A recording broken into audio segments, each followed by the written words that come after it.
Turya Mridangascha,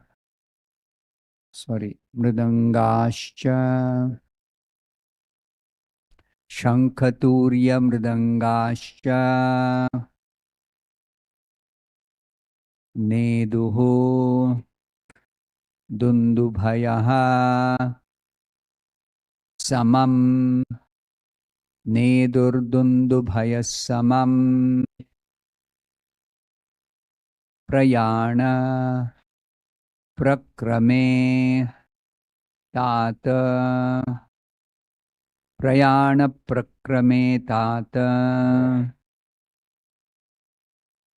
Vara, Vadho, Sumangalam, Varavadho Sumangalam, Shankhaturya Mridangascha, Nedurdundubhayas Samam,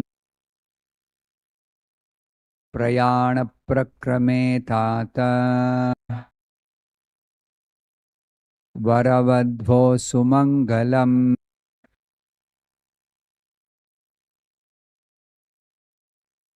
Shankhaturya Mridangascha,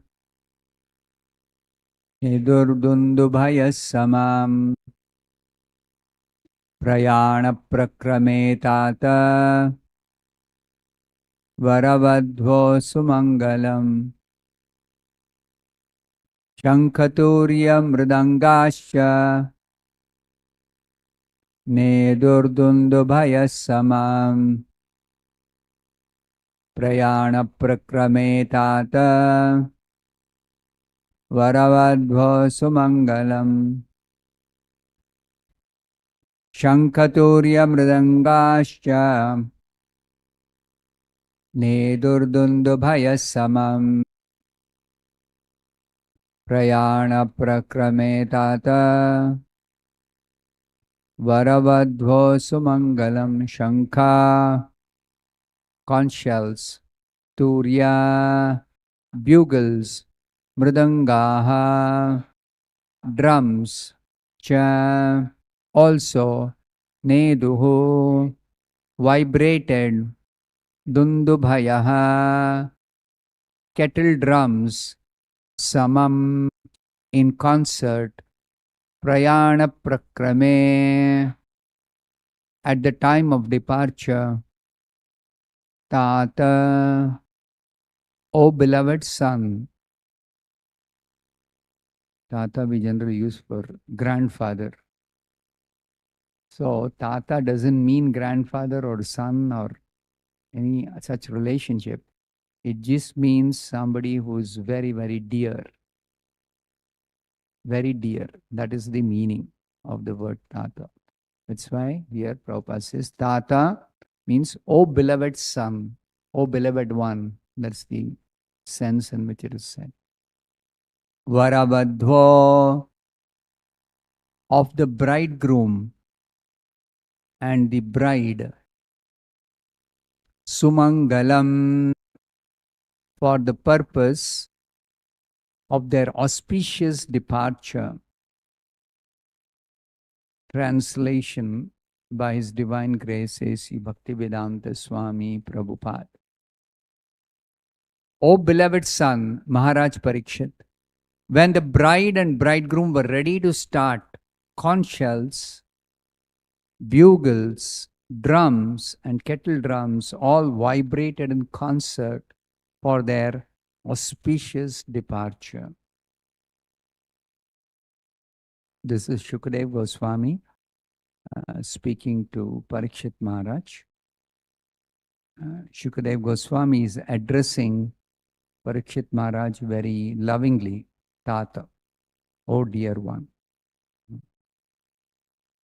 Please repeat this translation. O beloved son, Maharaj Parikshit, when the bride and bridegroom were ready to start, conch shells, bugles, drums, and kettle drums all vibrated in concert for their auspicious departure.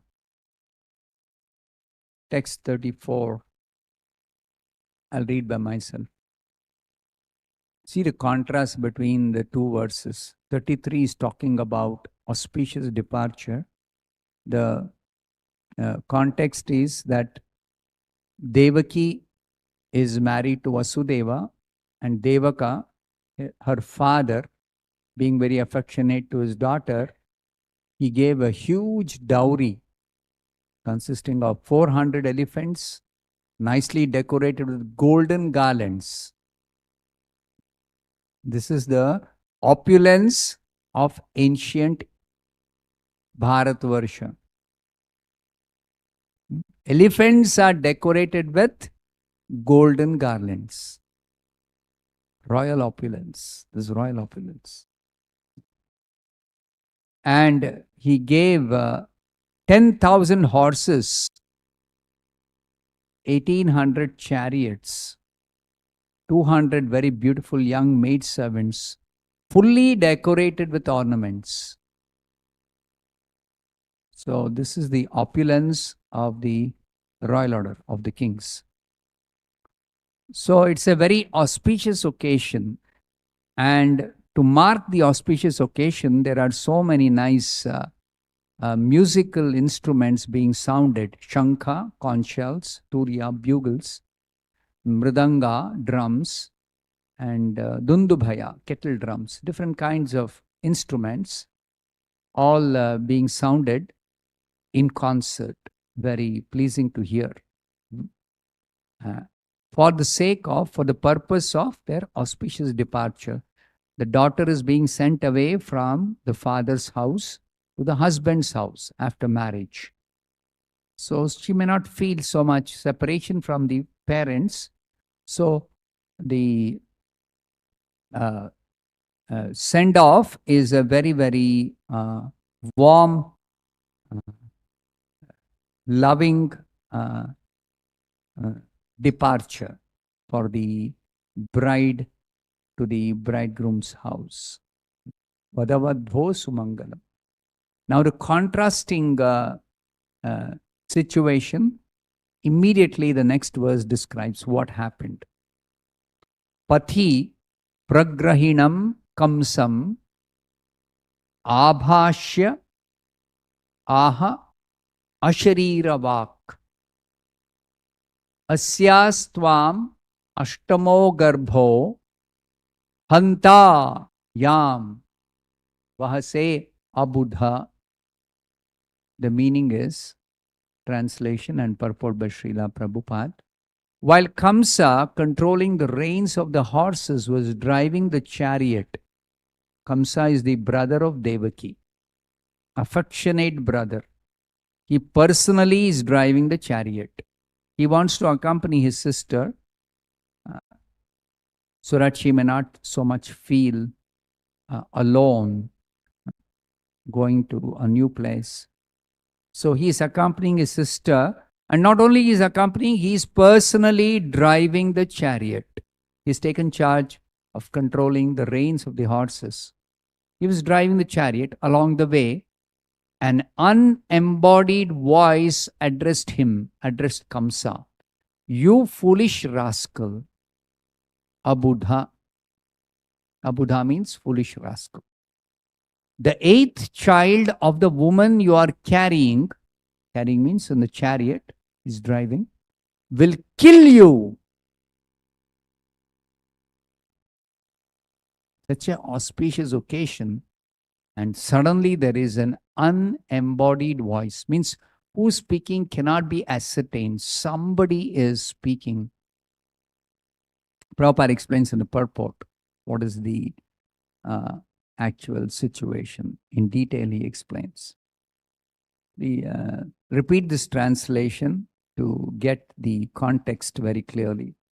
While Kamsa, controlling the reins of the horses, was driving the chariot, along the way, an unembodied voice addressed him, "You foolish rascal, the eighth child of the woman you are carrying will kill you." Purport by Srila Prabhupada. These purports are very, very, very important because only because of this purport we can understand the context properly. Otherwise, so many things are not clear. What is this unembodied voice? And why suddenly the eighth child of the woman whom you are driving will kill you? What is the reason? Why suddenly this voice or this message? Okay. So the purport Srila Prabhupada nicely explains. In quite detail, he explains. These are the reasons why we should not independently read or study scriptures. We do require the explanations given by the acharyas in parampara system. Nobody can speculate and understand what is this unembodied voice and who is being addressed. Why suddenly this voice is talking of killing some eighth child? So all that is explained by the acharyas. And Prabhupada is very nicely explaining to us in English language what is there given by the acharyas in Sanskrit. The omen spoke of Ashtamo Garbhaha, referring to the eighth pregnancy, but did not clearly say whether the child was to be a son or a daughter. Ashtamo Garbhaha, eighth child. Now, whether the child is going to be a male child or a female child is not being mentioned.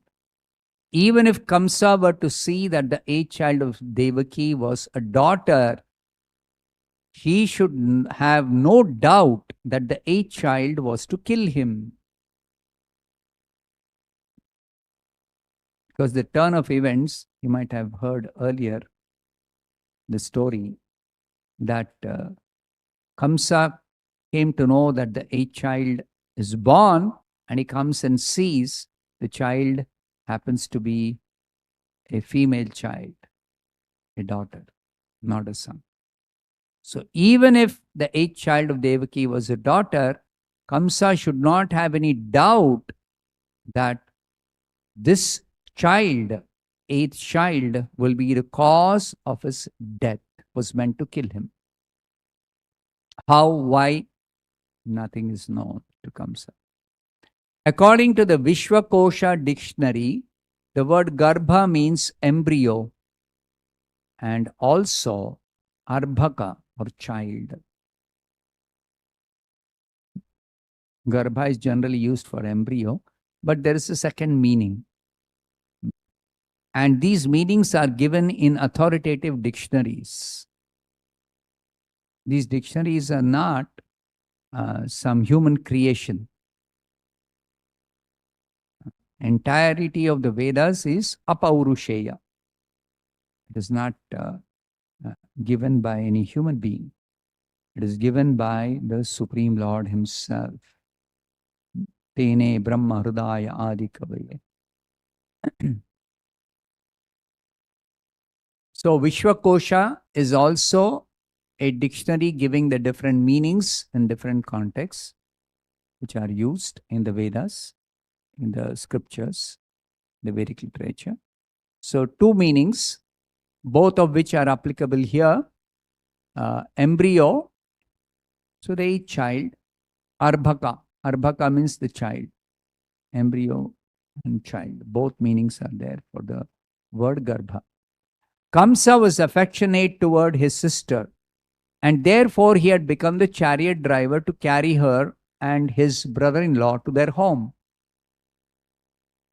The demigods, so who are the persons unseen who are making this happen, this voice speaking. It is the voice of one of the devatas. They are not visible. They are somewhere in the sky. They are not visible. So therefore, unembodied voice. The demigods, however, did not want Kamsa to be affectionate toward Devaki. The demigods are playing a part in this Leela of the Supreme Lord, Krishna Leela. Because the Devatas went with a complaint to Vishnu, the Supreme Lord, Kshirodakshai Vishnu, that the earth is overburdened by demoniac kings and they are creating too much trouble, so something has to be done. And the Devatas are unable to uh, deal with that situation. They are controllers, empowered controllers, but sometimes in this material world, even the controllers are unable to maintain law and order. So these demoniac nature people become excessively powerful, and the demigods are overpowered by these demoniac people. And these demoniac people, they harass innocent, saintly persons, or even simple citizens, and exploit them for their own sense gratification. So therefore, the demigods, after they complained to Vishnu, Vishnu said that the Supreme Lord will appear and he will reduce the burden of the earth. He'll wipe out this demons. And the demigod should cooperate by participating in this Leela of the Supreme Lord. So the demigods playing their part as instructed by the Supreme Lord through Brahma. They are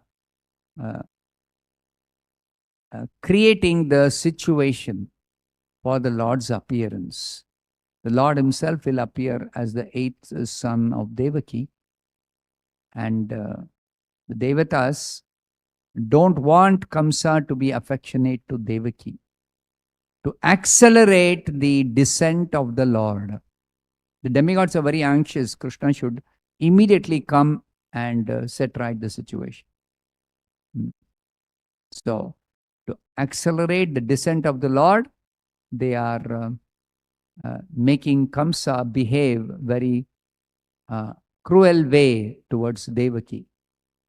Therefore, from an unseen position, they encouraged Kamsa to offend her. Her means Devaki.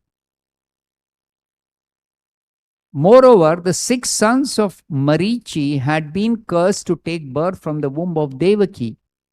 And upon being killed by Kamsa, they would be delivered. The first 6 sons of Marichi were cursed to take birth on the earth as humans. They were living in the upper planets, but they made some, that will be later on described at the end of 10th canto. What did they do and why they were cursed and how to quickly finish the curse. It is arranged that they will appear as the first 6 sons of Devaki and Vasudeva, and these 6 sons will be killed by Kamsa, Devaki's brother. And they'll be immediately freed from the curse. Their term of being on the earth as humans will very quickly be over. And they are reinstated in the heavenly planets in their original position. So this was the arrangement.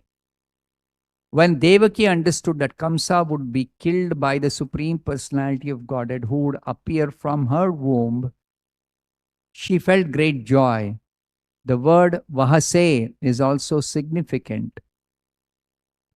Vahase means uh, Kamsa is carrying.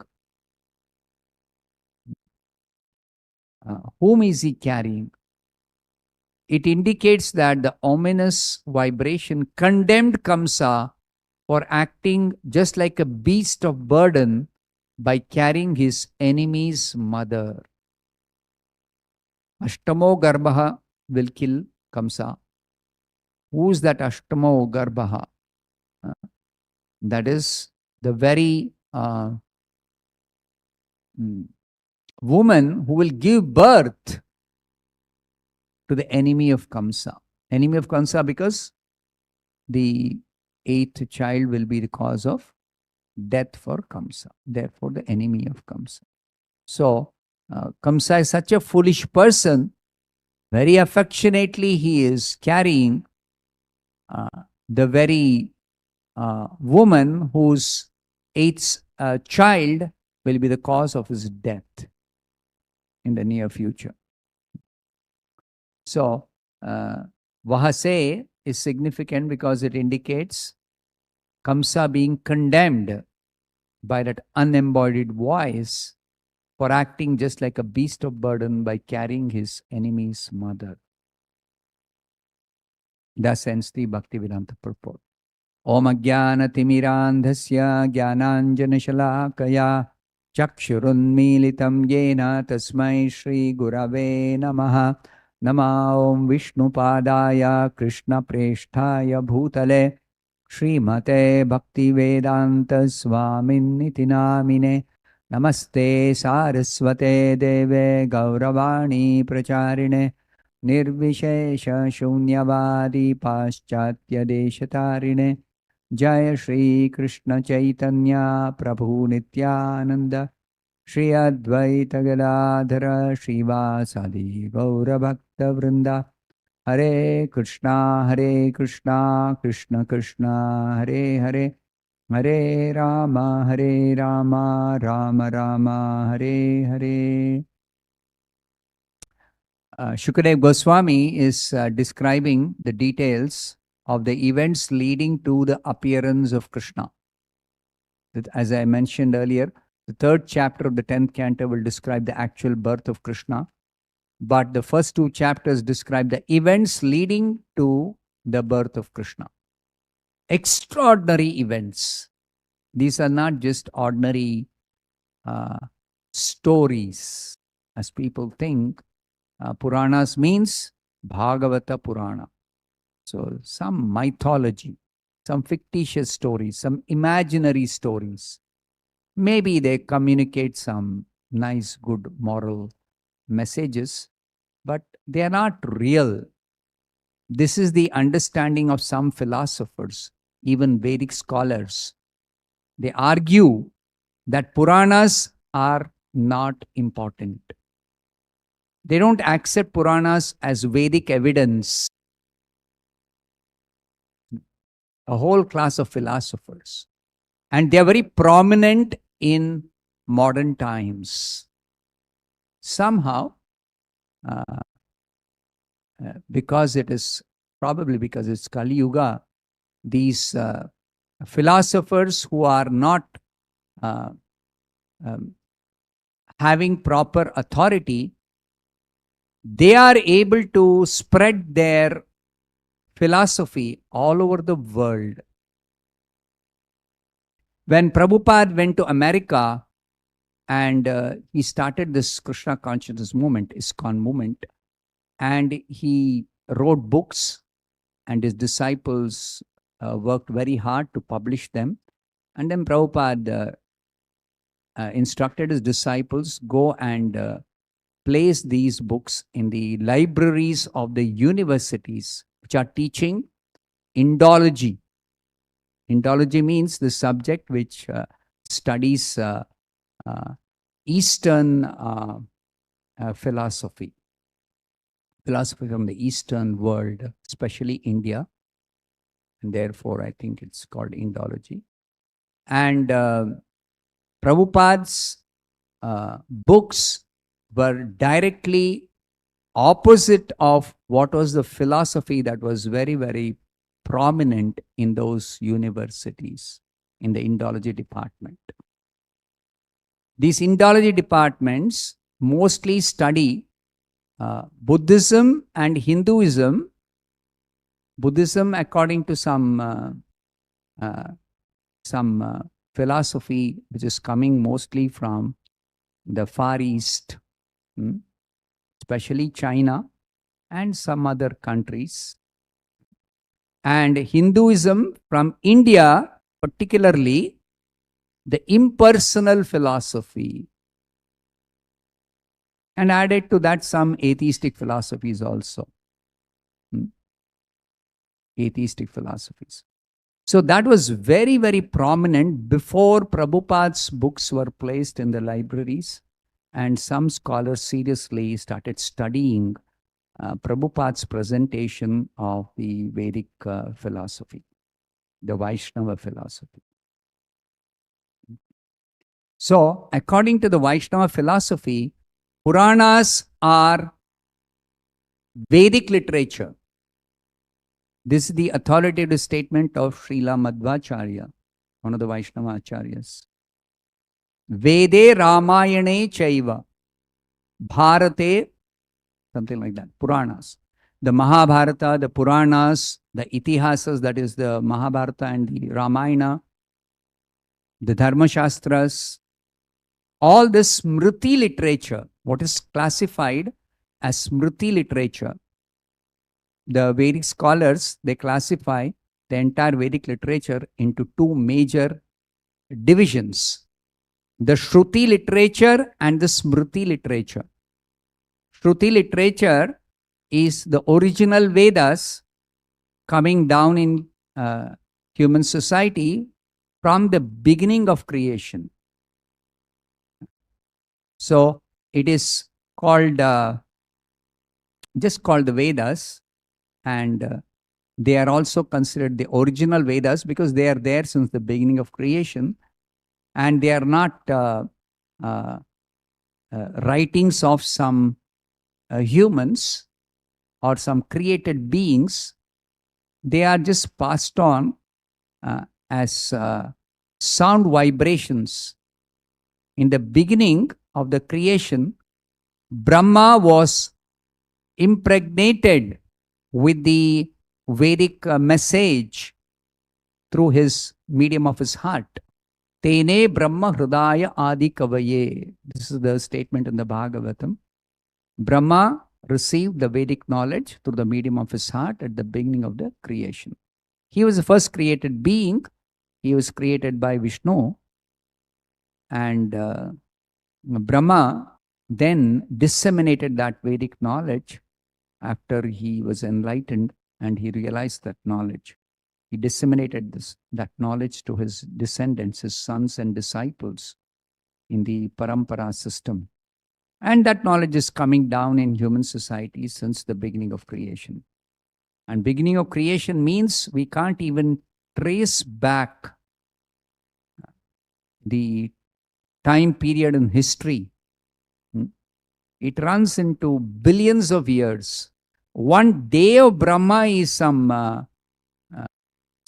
40 billion years, according to our time scale. And Brahma has already completed more than 50 years. Half his lifetime is over. Dviparardha, Brahma's lifetime is divided into two halves. Because it's a fantastic long time, according to our scale of measurement of time. So it is divided in two halves. Parardha. So we are now living in the second half of Brahma's lifespan. So it's called the second Parardha. So already 50, half his lifetime is over, Brahma's lifetime. So if his one day is about 40 billion years, then half his lifetime, 50 years, is calculated as 40 billion into 360 into 50. That is the calculation. So it is incalculable period of time since The Vedas were actually taught to Brahma, received by Brahma through the medium of his heart and directly from the Supreme Lord. So those Vedas are called Shruti literature. Of course, 5,000 years back, Vyasadeva, the incarnation of the Supreme Lord Vishnu, he put down in writing the Vedic knowledge, foreseeing that in Kali Yuga, this oral transmission system is not going to work because people's memory will deteriorate in Kali Yuga. Formerly, before Kali Yuga, the knowledge was just received by hearing. Guru would speak, disciple would sit and hear, and perfectly the disciple will register, commit to memory whatever is heard, but just hearing once. And then rest of the life, the disciple will not forget what he has heard. And the hearing is also perfect hearing. And of course, in the Vedas, the original Vedas, there are systems to ensure that the transmission is perfectly happening of the sound. That's another subject. That's a very elaborate subject. I won't get into that.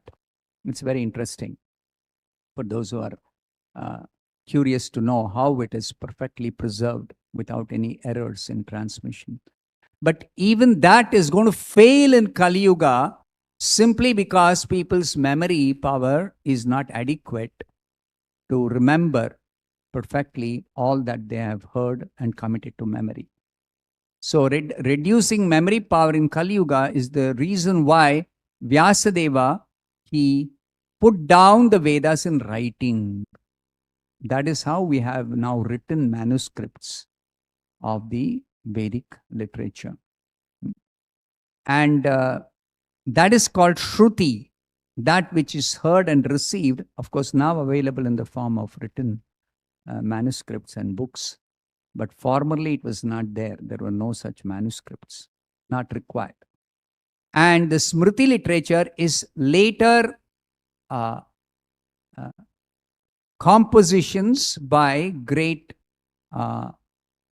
Vedic scholars, by great sages, by great devotees, by great saintly persons who explained the Vedas as supplementary literature. It's available, explanations of the Vedas, the Puranas, the Itihasas, the Dharma Shastras, the Vedangas, the Upavedas. All these are later compositions by different sages, saintly persons, by great scholars, teaching the Vedic message by explaining them in so many ways.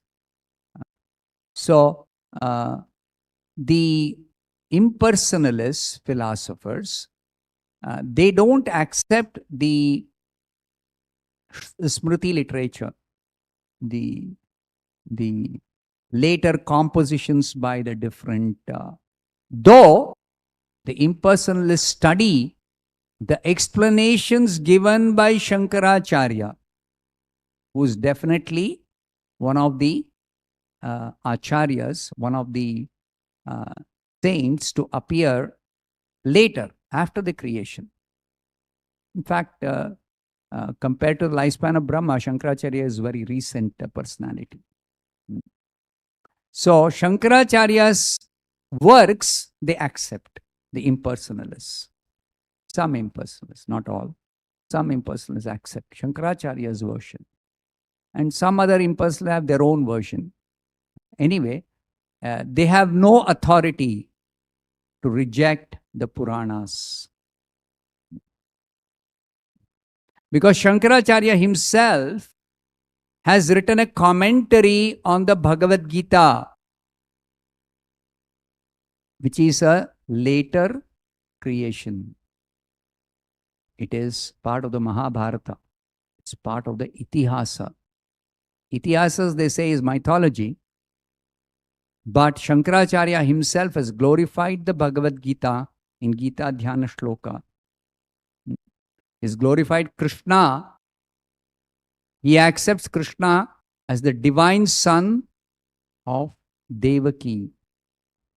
Vasudeva Sutam Devam Kamsa Chanura Mardanam Devaki Paramanandam. When somebody mentions a person with evidence as to who that person is by giving reference to the name of the father and mother. Generally, name of the father is enough. But here, specifically, name of the father and mother is mentioned by Shankaracharya. So, Krishna cannot be an imaginary personality who is created in a fictitious literature as one of the characters of some story. Krishna is a real person. And Krishna's father and mother, Vasudeva and Devaki, that's elaborately described in the Bhagavata Purana. Vasudeva and Devaki gave birth to Krishna. Very elaborately described. And described by whom? By one of the greatest authorities in the Vedic literature, Shukadev Goswami. Shukadev Goswami's authority is again described in the Bhagavatam and many other places in the Puranas. Because his historical personality, he is mentioned in the Puranas. What is his contribution? His greatest contribution is this Bhagavata Purana. And this Bhagavatam, as described by Vyasadeva, the author, the compiler of the Bhagavatam, he says this is the Brahma Sutra Bhashya. Now, Brahma Sutra itself is also Smriti literature. It is compiled by Vyasadeva, Brahma Sutra. So, Brahma Sutra is accepted by the impersonalist philosophers, especially the followers of Shankaracharya. And they accept the commentary on Brahma Sutra by Shankaracharya. They accept Bhagavad Gita, which is Smriti literature, part of the Itihasa. They accept the commentary by Shankaracharya on the Bhagavad Gita. But they don't accept the other Smriti literature.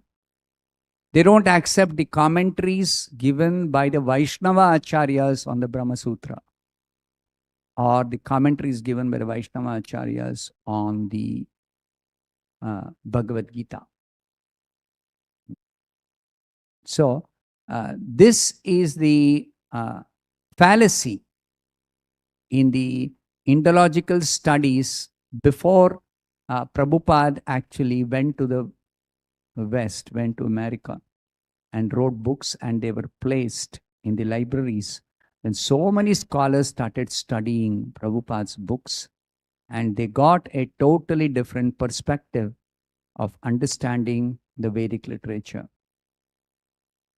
So this is the understanding of the Vedic literature, that these Puranas, Itihasas, they are all part of the Vedas.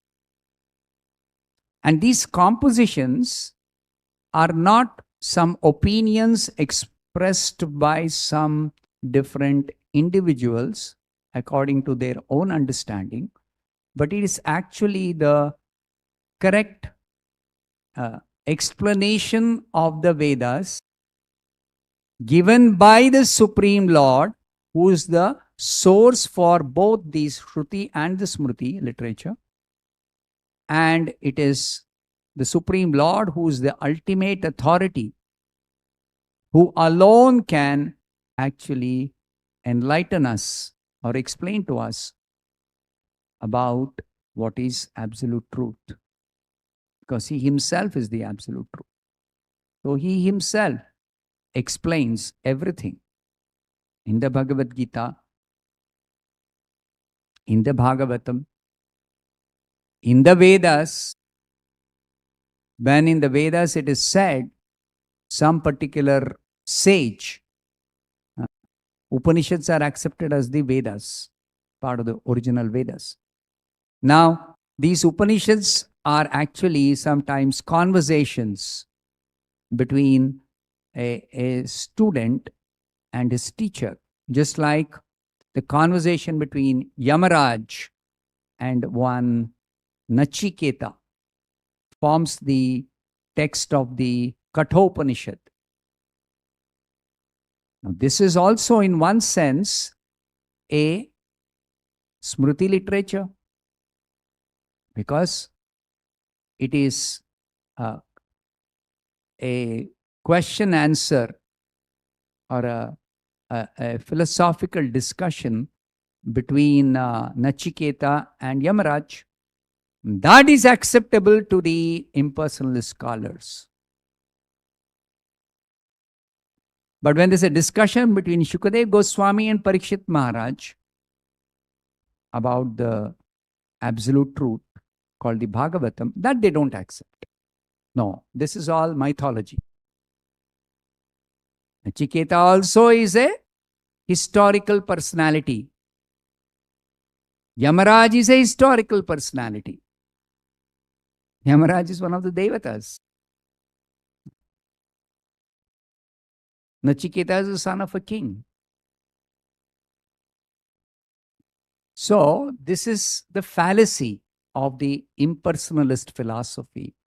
Similarly, there are many other philosophies, including one atheist called Charvak. He's ridiculed the entire Vedas and the Vedic practices and convinced some so-called rationalists to reject the Vedas, the teachings of the Vedas. Basically, it's a it's a license for doing all nonsense by rejecting the Vedas. Otherwise, the Vedas say that certain actions are sinful because of which people may have to suffer, if not immediately, later on in future they will suffer sinful reactions. So the atheists don't like to hear that some actions which they like to do are considered sinful and which will be the cause of their suffering. So conveniently say that's all mythology. That is not the truth. That's not the reality. That's all some foolish, sentimental people. They believe that some things are sinful as recorded in the scriptures. So the atheists outright reject Shruti, Smriti, Puranas, everything. And there are covered atheists, pseudo-atheists, not pseudo-atheists, pseudo-philosophers, pseudo-Vedic philosophers, who also reject the Vedas, but they conveniently accept one part of the Vedas and they reject other part of the Vedas. They are called pseudo-philosophers, and their logic is described as Ardha Kukkuti Nyaya, half-hen logic. What is this half-hen logic? There was a farmer who had a hen which used to lay golden eggs. Of course, this is another story just to explain the logic of this impersonalist philosophers. It used to lay golden eggs. The farmer was very happy. But he was such a stingy fellow that he thought it's only the hind portion, the back portion of the hen, which lays the golden egg. The front portion is simply a liability for me. I have to keep feeding this hen in the front portion to maintain that front portion of the hen. I have to keep feeding it. So that's an unnecessary expenditure, because I'm interested only in the back portion of the hen. So he decided to cut off the front portion and keep only the back portion, because it's only the back portion that lays the eggs, which is of interest to him, which is a benefit to him. But any person with little common sense will understand, if you cut the front portion, the hen is going to die, and no more hen, because no more golden eggs, because no more hen. So this kind of accepting only one portion of the Vedas, why? Because it supports their theory, their philosophy, impersonal philosophy. What is that impersonal philosophy? Ultimately, the absolute truth is not a person. When you have to deal with the absolute truth as a person, all the Puranas, the Itihasas, they become very, very important. What they say goes contrary to all the philosophical explanations of the impersonalists.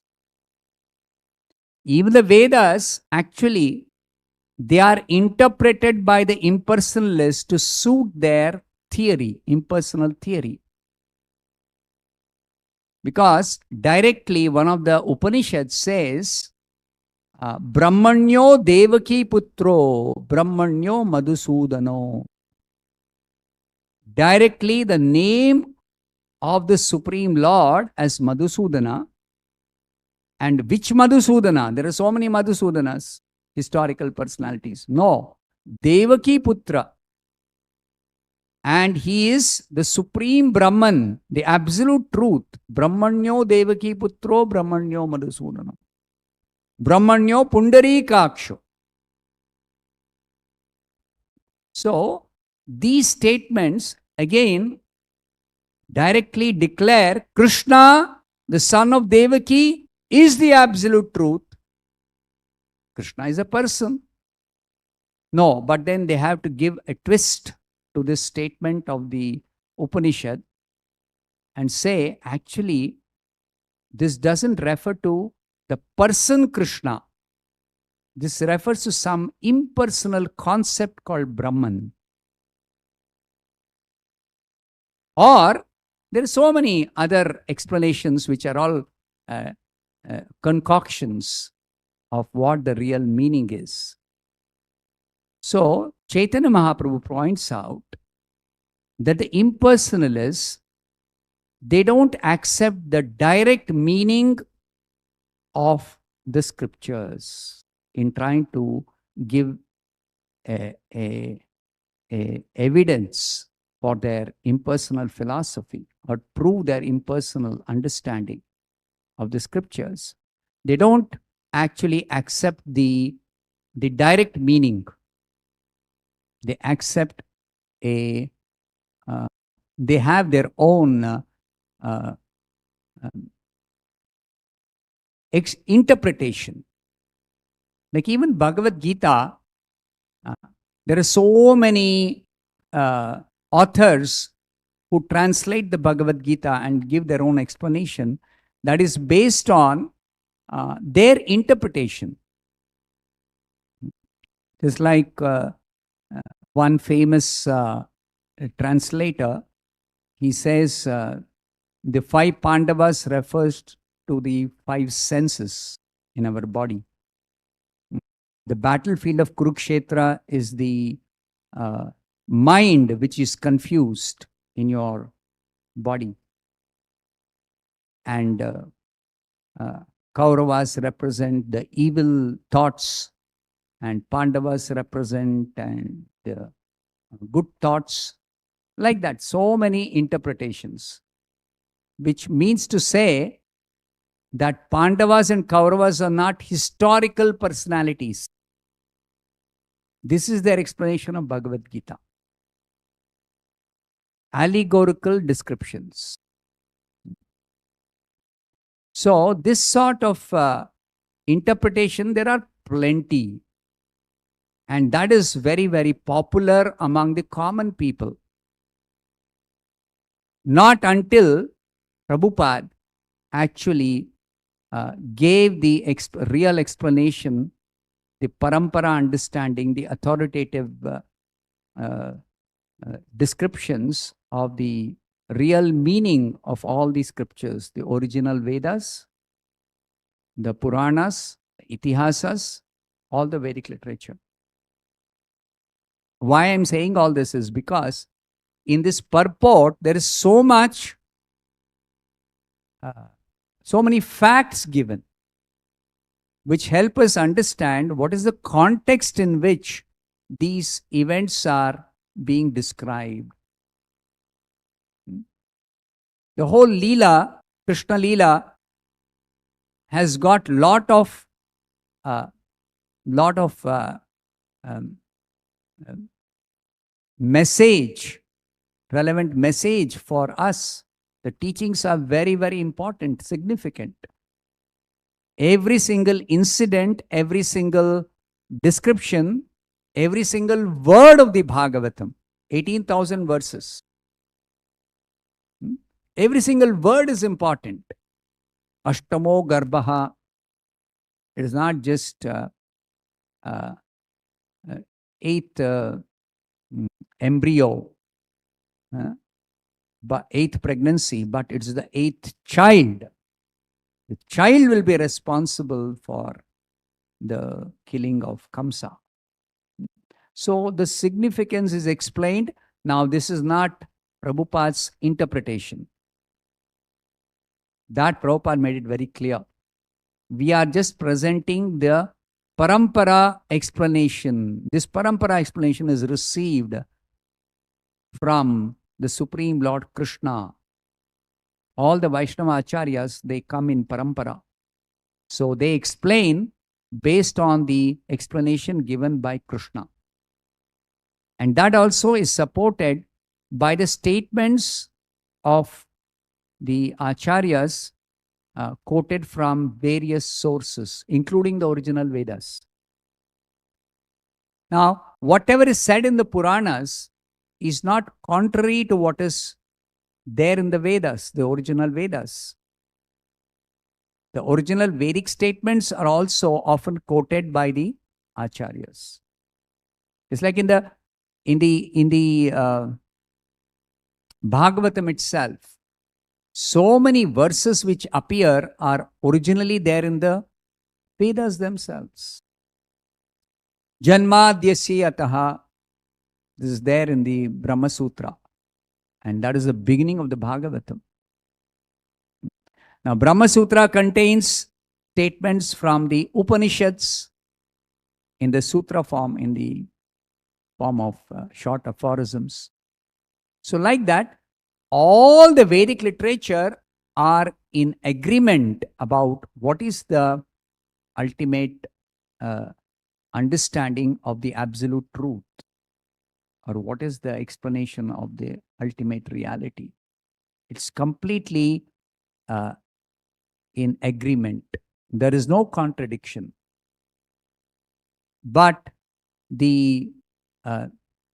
those who are not following the parampara system, those philosophers who interpret according to their own method of understanding or their own opinion, they point out so many contradictions in the scriptures in their explanations. Just like Charvak ridicules the Vedic rituals, the Vedic practices, worship of deities, performance of Shraddha. Particularly Shraddha, he has ridiculed very, very badly. Therefore, many people are hesitant to perform the Shraddha ceremony itself. They don't accept that as a valid procedure or ritual to be actually done as part of our following dharma. They don't consider it as dharma at all. They have their own explanations. And they are conveniently accepting what an atheist, who is number one nonsense, they are accepting him. Whereas the Vaishnava Acharyas, who are actually led a pure life and who are always teaching for the welfare of the whole world, in order to actually do some welfare activity, Sadhu means one who lives for the welfare of others. So such sadhus, when they present, sadhuvada, called sadhuvada. So they are doing it for the sake of relieving the suffering of the conditioned souls in this world. Samsarinam karunaya aha purana guhyam. Shukadeva Goswami is described, glorified by Sutta Goswami in the beginning of the Bhagavatam. That why did he speak this Bhagavatam? Aha Purana Guhyam. He spoke this most confidential supplement to the Vedic literature called Purana. Guhyam. It is very, very confidential. Why? Samsarinam Karunaya. Samsarinam means those people who are entangled badly in this material existence, suffering repeated birth and death, and have no clue as to how to get out of this entanglement. So, Shukadeva Goswami is glorified like that, is very, very compassionate upon the suffering souls. And he spoke this Bhagavatam, this most confidential supplement to the Vedic literature. So this Bhagavatam is not mythology, it is not somebody's opinion, it is not another perspective of the Vedic literature or Vedic understanding or the Vedic message, but it is 100% fact. And the historical incidents mentioned here are all real history. There are real personalities, Pandavas, Kauravas. Krishna is a real personality. And the actions of Krishna are real activities. And there is evidence to prove they are real history. There are enough evidences. So like that, we should try to study and properly be guided to get the real benefit of actually these literature. So I'll stop here. Tantarat Srimad Bhagavatam ki jai, Srila Prabhupada ki jai.